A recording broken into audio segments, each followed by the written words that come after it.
बहुत स्वागत है दोस्तों। सुप्रीम कोर्ट में एक याचिका दाखिल हुई है जिसमें भारत में रह रहे रोहिंग्या शरणार्थियों को मोदी सरकार द्वारा आंखों पर पट्टी बांधकर समुद्र में फेंक देने का आरोप लगाया गया। याचिका में कहा गया है कि इन शरणार्थियों में बूढ़ों, बच्चों और महिलाओं के अलावा कैंसर जैसी असाध्य और गंभीर बीमारियों से पीड़ित लोग भी शामिल हैं।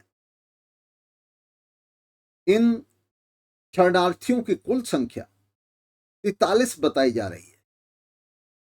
याचिका में कहा गया है कि इन शरणार्थियों को बायोमेट्रिक डाटा लेने के बहाने धोखे से बुलाकर पहले एयरपोर्ट ले जाया गया और वहां से इन्हें पोर्ट ब्लेयर ले जाकर आंखों पर पट्टी और हाथ बांधकर नेवी के जहाजों में लादकर हिंद महासागर में फेंक दिया गया।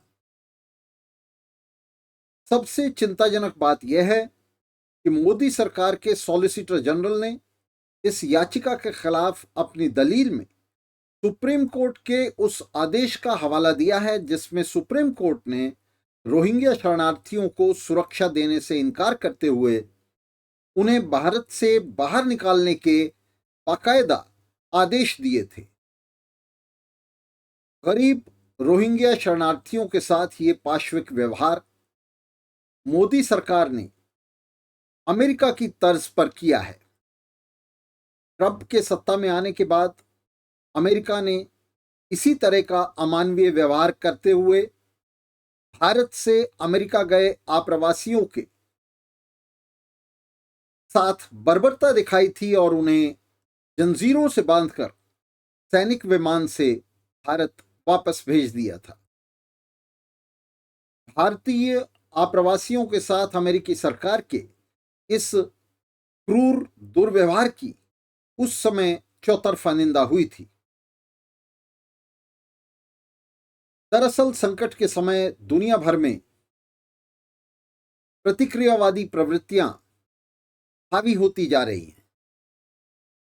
आप्रवासियों पर हमले इसी बर्बर और पाशविक अभियान का हिस्सा हैं जिसे दुनिया के तमाम पूंजीवादी देश अंजाम दे रहे हैं। अपनी सीमाओं के भीतर बढ़ती बेरोजगारी का हल ये सभी पूंजीवादी राष्ट्र राज्य आप्रवासियों के निष्कासन में देख रहे हैं या कम से कम इसके लिए उन्हें जिम्मेदार बताकर अपनी जनता को वे बेवकूफ बना रहे हैं। आप्रवासियों और शरणार्थियों पर इन हमलों का निशाना उन गरीब मेहनतकश लोगों को ही बनाया जा रहा है जो इन देशों के आर्थिक जीवन और विकास में महत्वपूर्ण योगदान दे रहे हैं और जिन्होंने ऐसा योगदान दिया है। इसके ठीक विपरीत इन देशों के एलीट शासक अमीरों, निवेशकों और बड़े व्यवसायियों के लिए अपने अपने देशों के दरवाजे चौपट खोल रहे हैं और उनके लिए पावड़े बिछा रहे हैं।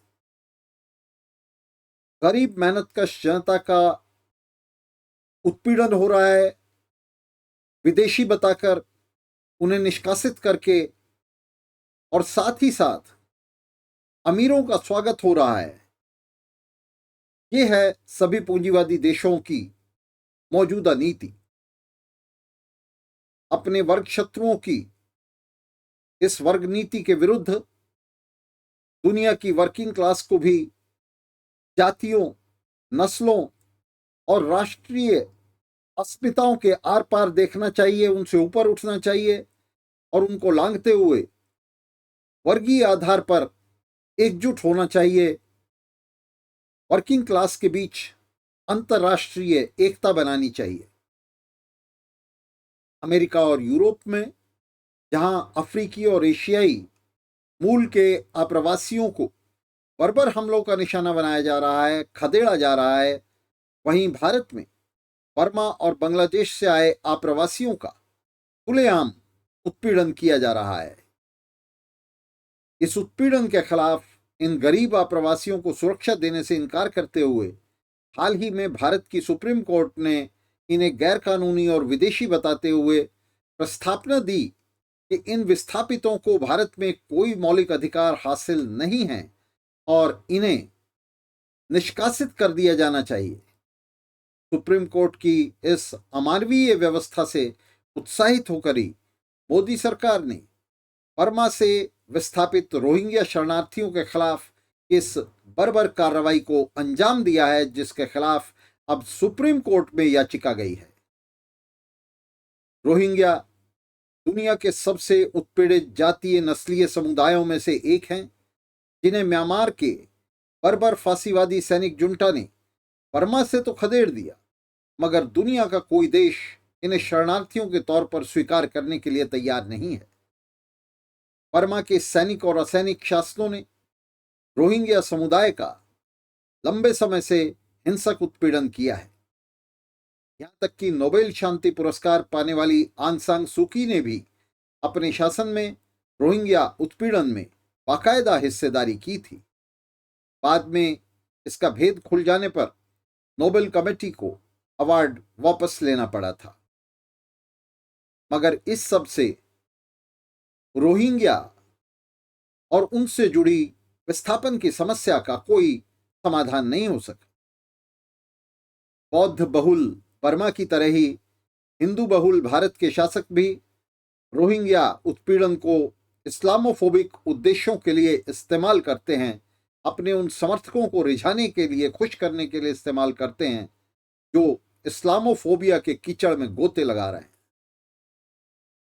उनकी नस्लीय धार्मिक अस्मिता को बहाना बनाकर बर्मा के धार्मिक उन्मादी शासकों ने रोहिंग्या को हजारों की तादाद में कत्ल कर दिया है और जबरन उन्हें म्यांमार से उजाड़ दिया है।